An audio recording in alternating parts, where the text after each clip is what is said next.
So what I suggest, so now we have passed the time. So maybe we had 3 more questions. So for those who have some other commitments, so you can leave us now. And for those who have time, you can stay with us a few more minutes for the 3 questions we had. Also, let me tell you, we'll give you the links to the different documents, so those on this page and the one you presented at the beginning. So let's come back to the question. Yeah, okay, we had one question from Juliette. How do you set a fair compensation value when some cultural heritage lands disappear due to a project? So you answer a little bit for compensation, but when there is this specific question of cultural heritage lands. And the other one from Richard is, to what extent do you take into account the past history of the land tenure? So also you gave some insights that maybe you can develop. And the question from so Mr. Lane, what is the good timing to make the census in relation with the cutoff date, just after the announcement of expropriation or just before the cutoff date? Oh, okay. I have maybe an answer, but it's mine. Okay, so I give, so Larissa will answer, and after we will quickly close the webinar. Thank you very much to all of you. Okay, so the easiest one is the cutoff date. So the census has to be done before the cutoff date. So we do the census before the cutoff date, before expropriation happens. So I think that's an easy one. Then one about cultural heritage, and I think this is also interlinked with PS8, because there is where it's where we address cultural heritage. And any specific on things that maybe might be important for communities. But what we look into PS5 is also what we call ecosystem services, and maybe this is linked to what you are mentioning on cultural heritage. So is the land that is going to be expropriated used by the communities in a specific way?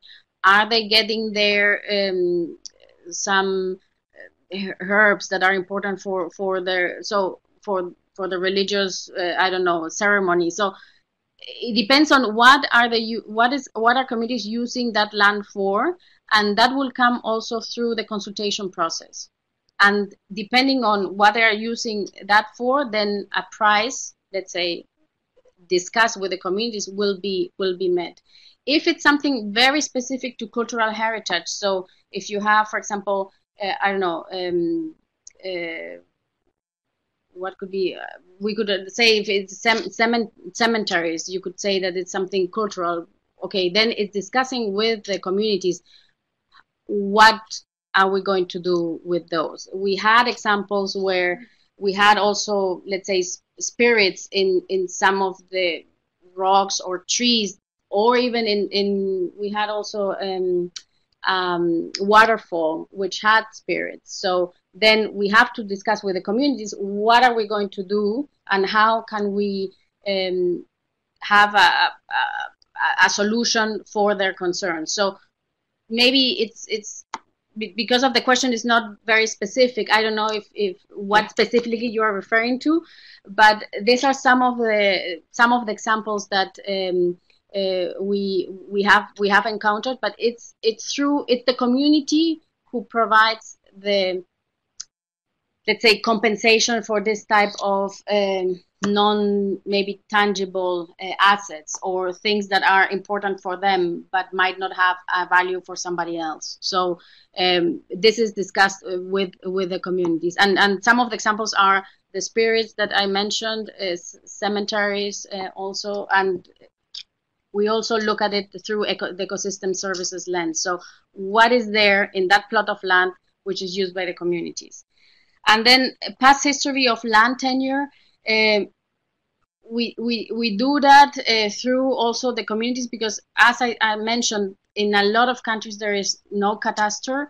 We have also a lot of projects in countries where there has been conflict, so there is no documentation. People sometimes leave the land and then they come back. So for example, in Liberia, we have issues where we have 3 or 4 people claiming the same land.